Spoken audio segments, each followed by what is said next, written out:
Seruan untuk menghentikan perang disampaikan dalam pernyataan sikap para tokoh lintas agama Indonesia yang tergabung dalam Indonesian Conference of Religion and Peace atau ICRP dalam pertemuan yang berlangsung di Gera Oikumene, Jakarta pada 23 Juni 2025. Mengawali acara, Ketua ICRP Ulil Absar Abdallah menyampaikan bahwa pernyataan sikap ini lahir dari keprihatinan mendalam dan kecemasan terhadap situasi yang terus memburuk di Timur Tengah.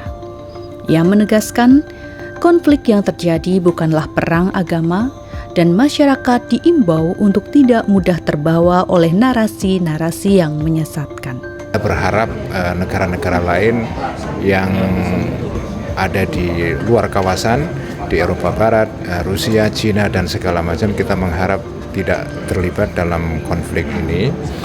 Kita kepingin agar semua pihak mendorong kedua belah pihak, yaitu Iran, Israel, untuk maju ke medan perundingan dan melakukan diplomasi, karena perang ini tidak akan menyelesaikan apapun kecuali kehancuran bersama. Apalagi beberapa pihak di dunia sekarang ini sudah mulai berbicara mengenai kemungkinan adanya perang global atau perang dunia ketiga ya. Sekretaris Umum PGI, Pendeta Darwin Darmawan, turut menyuarakan pentingnya seruan damai datang dari berbagai pihak. Menurutnya, perdamaian dan keadilan adalah segalanya. Konflik ini bisa semakin kuat dan meluas eskalasinya ketika lingkaran kebencian dan amarah itu kita pelihara, karena kita diam berpikir ini masih jauh dari negara kita gitu ya.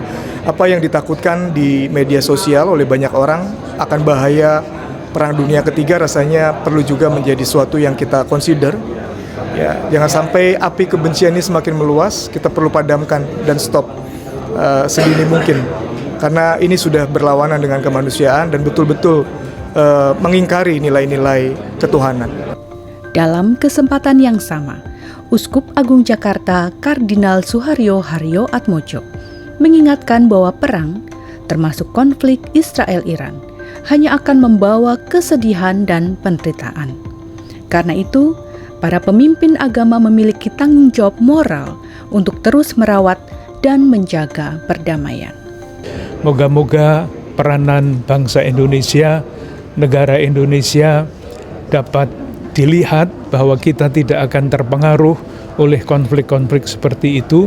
Terpengaruh dalam arti yang jelek jangan sampai terjadi, tetapi pengaruh yang menimbulkan perasaan bela rasa, semangat untuk terus memelihara damai itu dapat bertumbuh. Hadir pula perwakilan komunitas Yahudi di Indonesia, Rabbi Yakub Baruk, yang menekankan pentingnya menjaga ketenangan di tengah masyarakat. Ia mengimbau semua pihak agar tidak memperkeruh situasi dengan menyebarkan narasi yang keliru dan provokatif. Agama itu sering di-hijack ya, digunakan untuk dalam melakukan kekerasan. Tapi kita bisa lihat bagaimana waktu mendiang Paus Fransiskus dengan ulama Al-Azhar itu mengambil sebuah langkah yang baik di mana berhenti menggunakan nama Tuhan dalam kekerasan atau perang. Apalagi juga ajaran Yahudi yang sangat dikenal itu, yaitu siapa yang menyelamatkan satu jiwa sama dengan menyelamatkan seluruh umat manusia, dan siapa yang membunuh satu jiwa sama dengan membunuh seluruh umat manusia.